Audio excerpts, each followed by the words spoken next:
আসসালামু আলাইকুম ওয়া রাহমাতুল্লাহি ওয়া বারাকাতুহু। সম্মানিত দিনী ভাই বোনেরা, আপনারা কেমন আছেন? আশা করি আলহামদুলিল্লাহ, আল্লাহ পাক রব্বুল আলামিন সকলকেই ভালো রেখেছেন।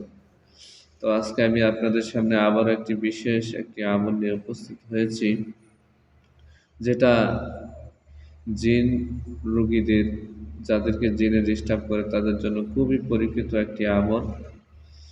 বিভিন্ন যারা রুকিয়া করেছেন বিভিন্ন রাকিদের মাধ্যমে বা বিভিন্ন কবিরাজের মাধ্যমেও দেখাইছেন।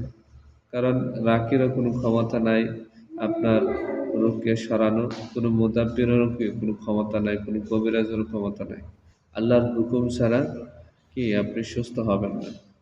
তো আল্লাহ পাক এটা একটা ওসিলা, রাকি হোক মুদাব্বির হোক, কোরআন সুন্নাহ ভিত্তিক যারা চিকিৎসা দেয়, এটা হচ্ছে একটা ওসিলা।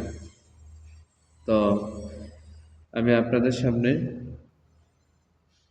এমন একটি আমল দিতেছি, এই আমলটি যদি আপনারা করে দেখতে পারেন, কারণ আপনার যেহেতু সমস্যা, অবশ্যই আপনি আপনার প্রয়োজন এই আমলটি। যার সমস্যা নাই তার তো কোনো চিন্তা নেই, যার সমস্যা আছে তার অবশ্যই চিন্তা আছে কিভাবে এই রোগটা ভালো হবে। তো আপনারা কি করবেন, জিনগ্রস্ত রোগী যারা আছেন, আপনারা জয়তুন তেল নেবেন। জয়তুন তেল নেওয়ার পর ওই জয়তুন তেল এর মধ্যে আপনি 21 বার দুরূদ ইব্রাহিম পাঠ করবেন।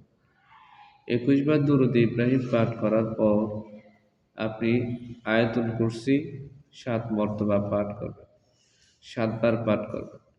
একবার পাঠ করার পরে ওই জয়তুন তেলের মধ্যে ফু দিবেন। ফু দেওয়ার পর আবার পড়বেন, আবার ফু দিবেন। তারপরে আবার তৃতীয়বার যখন পড়া শেষ হবে আবার ফু দিবেন। এভাবে 7 বার পড়বেন, 7টি দম দিবেন ওই জয়তুন তেলের মধ্যে। আবার দুরূদ ইব্রাহিম 21 বার পাঠ করবেন। আলহামদুলিল্লাহ, তেল পড়া হয়ে গেছে। এখন আপনার কি প্রয়োজন? এখন ওই তেলটা কিভাবে ব্যবহার করবেন? এই তেলটা আপনি খাবেন, সকালবেলা খালি পেটে খাবেন, রাত্রে ঘুমানোর আগে খাবেন, এবং আপনার নাভি থেকে উপর পর্যন্ত আপনি রাত্রে এটা মালিশ করবেন। মানে আপনার সমস্ত শরীরের মধ্যে মাসাজ করে দিবেন, হাতের মধ্যে নিয়ে অল্প স্বাভাবিকভাবে মুছে দিবেন।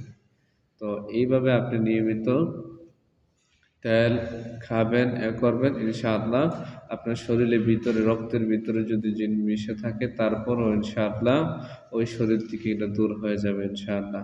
কোনো জিন আপনার শরীরে আসতে পারবে না এবং কোনো ক্ষতি করতে পারবে না দূর থেকে ইনশাআল্লাহ।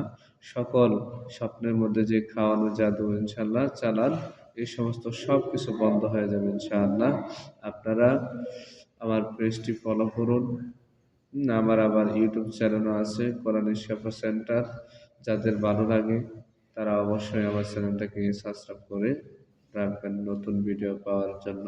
আসসালামু আলাইকুম ওয়া রাহমাতুল্লাহি ওয়া বারাকাতুহু।